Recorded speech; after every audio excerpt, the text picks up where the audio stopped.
We're here with Coach Eddie George and, of course, Eriq George, father and son, ready to get into the season. We're here at Ford Field in Detroit for the Mac MediaDay.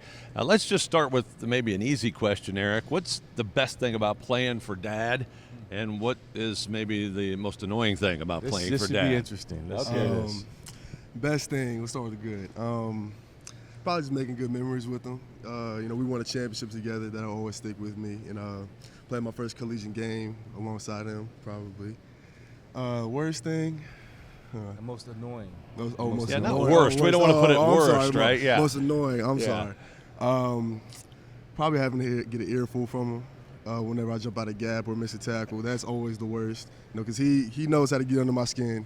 So that's probably the most annoying thing. Coach, I guess I'll let you answer that question in the same vein, the best and maybe the not as best. Well, I think he articulated it very well in terms of us winning a championship together. The honor of coaching my son at this point in time in his life, to still father him, mentor him, guide him, mold him in his young manhood years has been phenomenal. The most annoying thing that I can think of is I don't think he listens to me half the time, and I just have to I have to talk to Clyde to get to him the things that I see that he needs to do. And apparently, I don't know what I'm talking about. So that's like most dads, like right? Most dads, Well, let's go we back. have no experience with anything. Let's so go into the Wayback Machine then. Right. In his formative years through middle school and high school, before you were coaching at Tennessee State. Talk about being dad for this guy then. Well, Eriq has been my nemesis. Like he knows me, how to get under my skin. But he was just a big baby who loves football. I mean, he's a lot like I was. Like I had video of him in the front yard of our house at 6 o'clock in the morning on a summer day.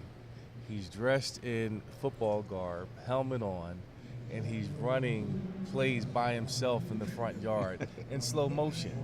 And that's me, and I love his passion, but really, honestly, just watching him grow through the years has just been awesome, the man that he's become.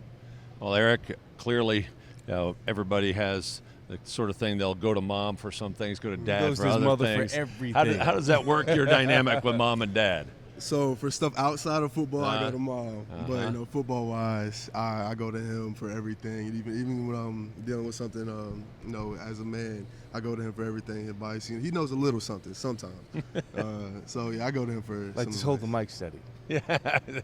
Right. Coach, what about the interaction as a football coach then with the football mom? Of course, is also your wife. She knows everything. Yes. Like she knows everything about football. She's telling me things I need to do, and as a coach, as a player, I'm like, "Well, you do know I played this game for a long time. You did a few things, right? A few things, but she's always offering advice. I mean, there's nothing like having a wife who's engaged, who allows me to pursue the dreams that I have. Honestly, if she did not sign off on this in terms of me coming to Bowling Green or even being a head coach, I probably wouldn't have done it. But she's always been on my side, supporting me, encouraging me to stretch beyond my comfort zone, and it's been awesome. And she supports Eriq. He does no wrong in her eyes, So I just let that whole thing just play itself out sometimes. Now, how do you guys disconnect from work? Football, in other words, when you're home. I know you talk football and it's great, and we all love that. But sometimes you want to kind of separate. How do you guys do that at home? We play a lot of Uno.